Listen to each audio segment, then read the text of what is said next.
সকলোৱে দেখিলে যে উজনি অসমত আচলতে বানপানীয়ে কেনেকুৱা ভয়াৱহ ৰূপ ল'লে।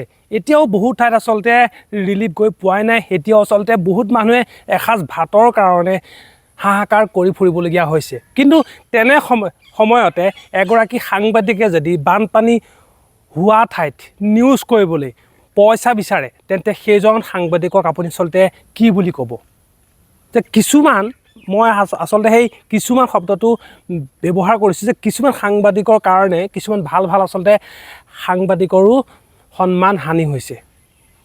এইটো ঘটনাটো হৈছে আপোনাৰ দেৰগাঁও, যে দেৰগাঁৱৰ বানপানী হোৱা ঠাইত য'ত নেকি আচলতে আপোনাৰ সেই ঠাইখিনি কেমেৰাই ঢুকি নাপায়, সেই ঠাইখিনি এটা নিউজ কৰিবলৈ মাতোতে দেৰগাঁও এজন পাবত গজা সাংবাদিকে পইচা বিচৰাৰ অভিযোগ উঠিছে। আচলতে মই এইটো কথা এনেই কোৱা নাই, মোৰ লগত কল ৰেকৰ্ডিং আছে, আপোনালোকে আগতে সেইটো শুনি লওক।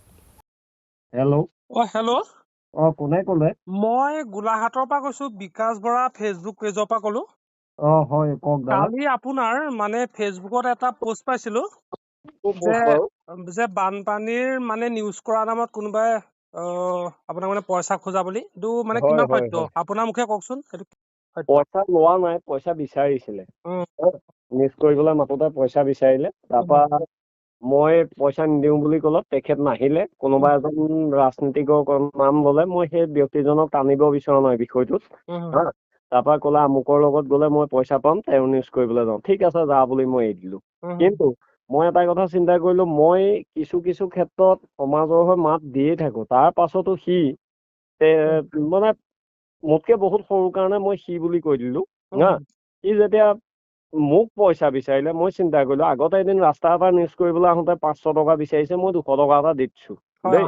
সেইটো মোৰ পাৰ্চনেল কাম নহয়, ৰাজহুৱা স্বাৰ্থ দি দিলোঁ। আজিৰ পৰা 3 দিনৰ আগত যেতিয়া সেই বানাক্ৰান্ত ৰাইজৰ কি হাহাকাৰ পৰিস্থিতি, মোৰ ঘৰৰ ভিতৰত আঁঠুলৈকে পানী। যিটো ৰাস্তাইদি ওলাই যাওঁ, সেই ৰাস্তাটো এবুকু পানী। ৰাতিপুৱা 6টা-7টাতে ওলাই যাওঁ ৰাজহুৱা স্বাৰ্থত, আকৌ ৰাতি 12টা 1টাত মই ঘৰ সোমাওঁ। তাৰ মাজত সেই অৱস্থাটো নিউজ কৰিবলৈ মাত্ৰ যেতিয়া পইচা বিচাৰি দিলে, এজন কিমান চূড়ান্ত পৰ্যায়ৰ ধুৰন্ধৰ হ'ব আপুনি কল্পনা কৰক। সেইটো কাৰণে মই চিন্তা কৰিলোঁ, এই মেটেকা বিলাক সমাজৰ মানুহে আচলতে চিনি পাব লাগিব। আৰু কালি মই যেতিয়া পষ্টটো দিলোঁ, দিয়াৰ পাছত বহুত সংখ্যক ব্যক্তিয়ে তাত কমেণ্ট কৰিছে, আপুনি গম পাব চালে। বা কিছুমান মানুহে কমেণ্ট কৰিবলৈ বেয়া পায়, সেই ব্যক্তিসকলেও কৈছে মোক যে ই আমাকো 1000 টকা বিচাৰিছিলে নিউজ কৰিবলৈ মাতিলে।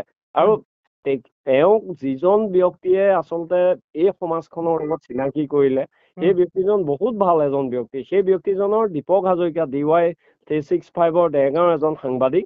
সেই ব্যক্তিজনে কাম শিকোৱাৰ পাছতো তেওঁৰ 1%ও তেওঁ নিশিকিলে। অকল মানে বেয়া হেৰিখিনিহে তেওঁ ল'লে। অকল এই বিষয়ে অনুপম দাক অৱগত কৰিছোঁ। অনুপম দাই লগালগ মোক ফোন লাইনত ৰাখিয়ে তাক কথাখিনি সুধিছে, সি উত্তৰ দিব পৰা নাই একো। তাৰপিছত অনুপম দাৰ ফোনটো কটাৰ পিছত অনুপম দাই মোক সুধিছে, ইয়াক ৰাখো নে নাৰাখো। মই ক'লো অতি সোনকালে ইয়াক আঁতৰক। আপোনাৰ কাইলৈ সি কোনোবা এটা চেনেললৈ আঁতৰি দিব, গোটেই চেনেলটো আপোনাৰ বদনাম হ'ব। সেইকাৰণে ইয়াক অতি সোনকালে আঁতৰক। অনুপম দাই কৈছে, অনাদি মোক ৰাজনীতিকৰ নিউজ নালাগে, মোক সৰ্বহাৰা জনসাধাৰণৰ নিউজ লাগে, শৰৎহঁতৰ লেখীয়া মানুহৰ নিউজ লাগে। শৰৎ মোৰ ভাই হয়, তই শৰতক কেনেকে পইচা বিচাৰিলি? ই সাহসত শৰতক পইচা বিচাৰিলি। তাৰপৰা তেতিয়া অনুপম দাই কৈছে, মই ধেমালিতে ক'লো। ধেমালি? এই বানপানীত মানুহ উপঙি আছে, তই ধেমালি কৰিছ এই সময়ত? বানপানীৰ সময়ত কেনেকে ধেমালি হ'ব পাৰে? ইমান পাঞ্জাৱৰ পৰা মানুহ আহি পেলাই উজনি অসমত ইমান হেল্প কৰি আছে, তাৰপিছত কেনেকুৱা হ'ব পাৰে? সেইটো ধেমালি হয় নেকি?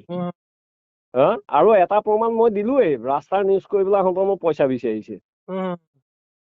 আৰু মোক দেৰগাঁও এৰিয়াৰ বহুত সাংবাদিক আছে, নতুন পুৰণা বহুত সাংবাদিক আছে আমাৰ দেৰগাঁওখনত। কম পইচা বিচৰা সাংবাদিকজন অনাদি বৰঠাকুৰ দেই। আৰু মানে আপোনাক কোনো বিচাৰিবলৈ মানে নিবিচাৰে ন, তেনেকুৱা সাংবাদিকে বেয়া সাংবাদিকে নাই ন দেৰগাঁৱত। সকলোৰে লগত এটা সম্পৰ্ক আছে। দুজনমান অকণ বেয়া থাকিবও পাৰে, তেওঁলোকৰ লগত মোৰ মনোমালিন্যও বিভিন্ন সময়ত হয়। মই সিধাকে কথা কৈ দিওঁ কাৰণে মোক বেয়া পাব পাৰে। নিউজ কৰিবলৈ মাতিলে সেই সংবাদদাতাসকলে মোক কোনো দিন পইচা বিচাৰি পোৱা নাই। নাহো বুলি নকয়। আনকি দেৰগাঁও সাংবাদিক সমাজে মোক মই জুবিনদাৰ কাৰণে জেললৈ যাওঁতে মোক যিখিনি সহায় মোৰ অৱৰ্তমানত মোৰ ঘৰখনত কৰিছে মই সেইখিনি কেতিয়াও অস্বীকাৰ কৰিব নোৱাৰো।